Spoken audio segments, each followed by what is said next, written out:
เขียวขาวโบกพลิ้วปลิวสวัยเป็นสัญลักษณ์ศูนย์รวมใจสถานศึกษาสีเขียวเปรียบความอุดมแสงแห่งปัญญาขาวบริสุทธิ์ดุจค่าของความดีงามพวกเราชาวเขียวขาวล้วนสามัคคีกัตตะเวทีเธอทุกสถาบันมันรักษารวมสร้างสรรค์ถิ่นโชว์โสขอให้วัฒนา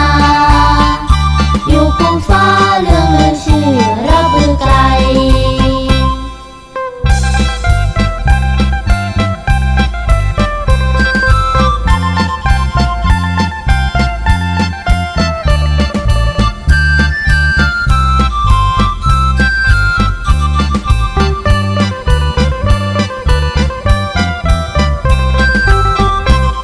โรงเรียนชุมชนบ้านสังขอนามเกลือไกรสถาบันรวมดวงใจ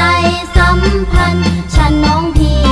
น้อมนำเศรษฐกิจพอเพียงขององค์ภูมิวินัยดีกิจกรรมเด่นเน้นคุณธรรมล้ำเลิศวิชาการมีองค์พระพุทธสิทธิมงคลเป็นสีสง่าสิ่งศักดิ์สิทธิ์เคารพบูชานำสุขขสารคุ้มครองปกป้องพ้นภัยผ่านบำรุงสถานบรรดาลสุขทุกเวลาธงเขียวขาวโบกพลิ้วปลิวสวัยเป็นสัญลักษณ์ศูนย์รวมใจสถานศึกษาสีเขียวเปรียบความอุดมแสงแห่งปัญญาขาวบริสุทธิ์ดุจค่าของความดีงามพวกเรา